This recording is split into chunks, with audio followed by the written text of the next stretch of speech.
Janaki, first ആന്ന് കരുതി കൂടുതൽ ടെൻഷനൊന്നും അടിക്കാൻ നിൽക്കണ്ട. താൻ കൂളായിട്ടിരിക്കുക. തന്റെ മുഖത്ത് നോക്കുമ്പോ എനിക്കും കൂടി ടെൻഷൻ തോന്നുമല്ലോ. ടെൻഷനൊന്നുമില്ല അനന്തുവേട്ടാ. പിന്നെ ഇവിടെ ആരെയും എനിക്ക് പരിചയമൊന്നുമില്ലല്ലോ. ആ, അത് കൊള്ളാം. ഇങ്ങനെയൊക്കെയാ പരിചയമാവുന്നത്. തന്റെ ഒരു കാര്യം പറഞ്ഞ പിന്നെ നല്ല കുട്ടിയായിട്ടിരുന്ന് പഠിച്ചോണം. എന്തെങ്കിലും ഡൗട്ട് ഉണ്ടെങ്കിൽ അപ്പൊ തന്നെ ക്ലിയർ ചെയ്ത് പൊക്കോണം, കേട്ടല്ലോ. പിന്നെ സമയം കളയണ്ട, താൻ ചെല്ല്. വൈകുന്നേരം ഞാൻ വരണോ അതോ താൻ വന്നേക്കുവോ? വേണ്ട അനന്തുവേട്ടാ, ഇവിടെ നിന്നൊരു 10 മിനിറ്റ് അല്ലേ ഉള്ളൂ. ഞാൻ നടന്നു വന്നോളാം. വെറുതെ അനന്തുവേട്ടൻ ബുദ്ധിമുട്ടുണ്ട്.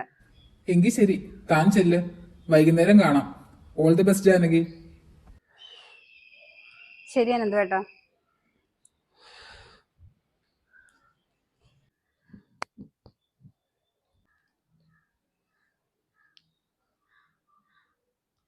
ഹായ്. ഹായ്, ഞാൻ ലാവണ്യ. തന്റെ പേരെന്താ? ജാനകി. വീട് ഇവിടെ അടുത്താണോ? ആ, അതെ, ഇവിടെ നിന്നൊരു 10 മിനിറ്റ് ഉള്ളൂ. പാലങ്ങോടാ.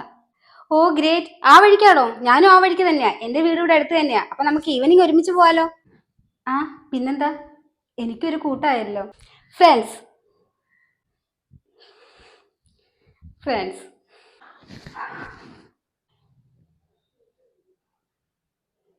ഓ, രാജകുമാരി IAS പഠിത്തം കഴിഞ്ഞിട്ട് ഇങ്ങ് എത്തിയോ?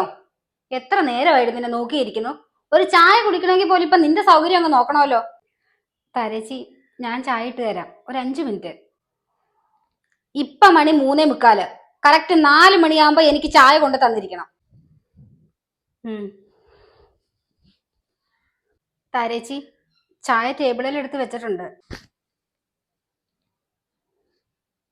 ചായ മാത്രം ഉണ്ടാക്കിയുള്ളോ? കഴിക്കാനൊന്നും ഉണ്ടാക്കിയില്ലേ? ഞാനതിന് ഇപ്പൊ വന്ന് കേറിയതല്ലേ ഉള്ളു താരേച്ചി. ഒന്നും ഉണ്ടാക്കിയില്ല. നീ ഇപ്പൊ വന്നുള്ളെന്ന് പറഞ്ഞ് ഇവിടെ ആർക്കും കഴിക്കുമൊന്നും വേണ്ടേ? വിശന്നിട്ട് വയ്യ മനുഷ്യന്. വേഗം ചെന്ന് എന്തെങ്കിലും കഴിക്കാനും കൂടെ ഉണ്ടാക്കടി.